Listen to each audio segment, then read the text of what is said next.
Let me ask you something very important. Are you confident or are you protecting your ego? Because from the outside, they can look very similar. Both can sound very strong. And both can speak with certainty. And also, both can walk into a room with presence. But there is a big difference between these two. Confidence creates space. Ego take that space away from you. Confidence can say, I may be wrong as a leader. Ego says, let me prove why I am always right. And today we're going to talk about one of the most important differences in leadership: confidence versus ego, and why every leader needs to know the difference between each one.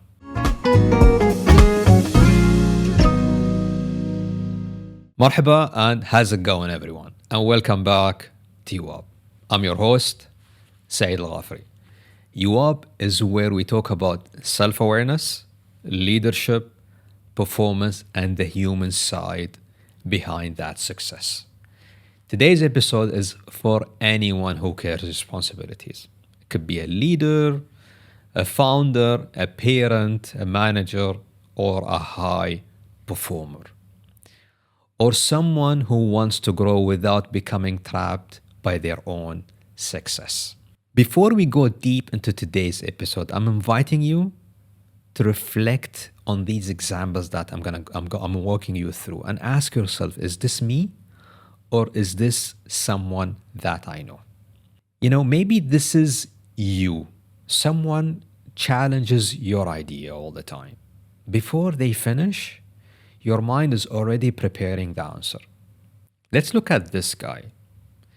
When this person is challenged, when someone challenges his ideas, before they even finish, their mind is already preparing the answer.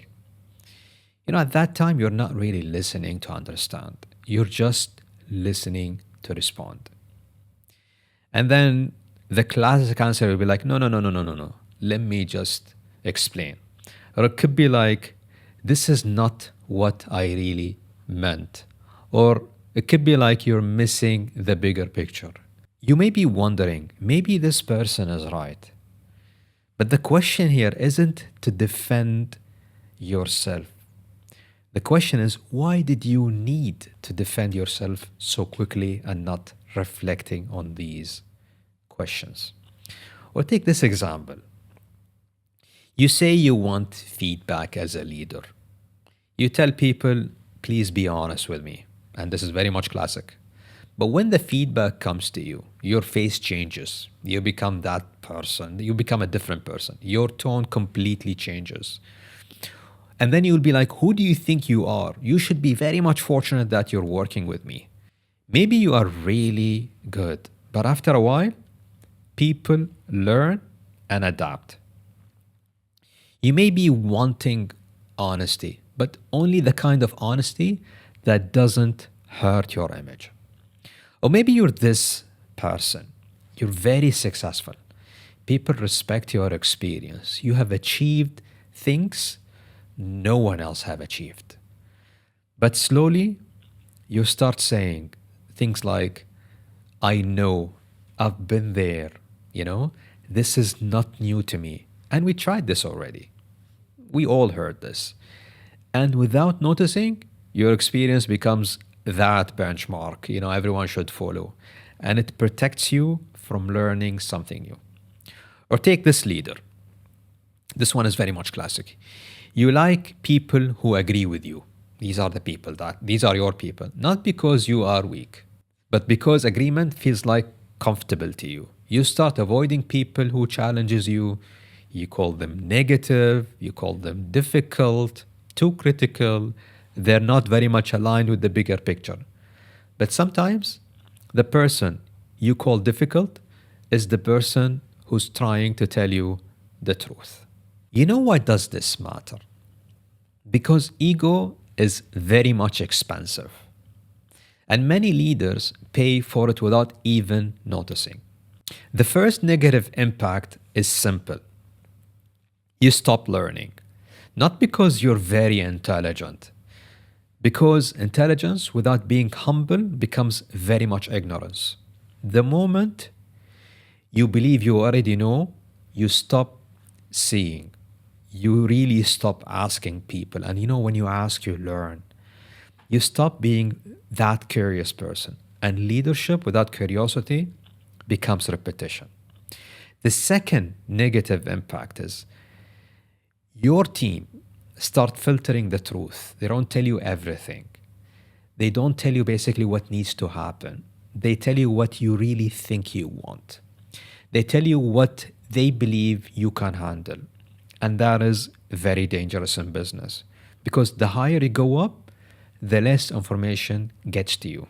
And that is very much in management. And if your ego is so big, you're not going to get the information and it's going to be even less. So watch out for that. The third negative impact is that your reputation becomes very much fragile. Let me explain. Ego loves fuel. You need to fuel that. It needs people to admire you. It needs to look right. It needs to win every conversation. With time, that leader becomes tired, always managing their images, always defending status, and always proving their values. This is not really confidence. This is pressure. And this is something that you should avoid at all cost. Now, the shift that we really need today is to understand this. Confidence is not the need to look really strong. Confidence is the ability to stay grounded, knowing yourself, even when you're challenged. Ego asks, how do I protect my image? However, confidence would be like, how can I learn here? Ego could be, I need to be always right. Confidence, on the other hand, feels like, I need to find the truth. Ego needs the room to confirm it. Confidence allows the room to challenge it. This is where you learn, develop, and eventually grow. And this is leadership. Okay, Saeed, you've painted the picture for us. We know that ego is bad. What shall we do about it?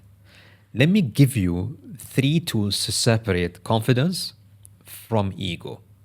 The first thing is replace proving yourself with learning. Before you enter a meeting or even speaking, take a pause and ask yourself, am I really here to prove myself?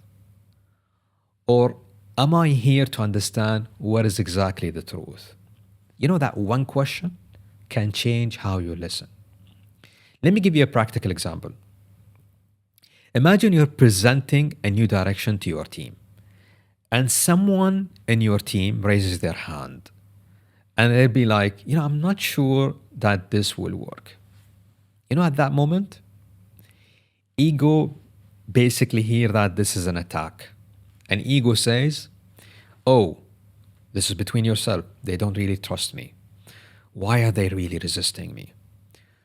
They don't really understand the bigger picture. Or you may be like, this guy is really ignorant. But you know how confidence sounds is completely different. Confidence would sound like, oh, that's interesting. Tell me about it more. And this is very much public. What part really concerns you? And what risks are you seeing that we're all missing over here? This doesn't mean that you're really weak. It means that you are a really great decision maker.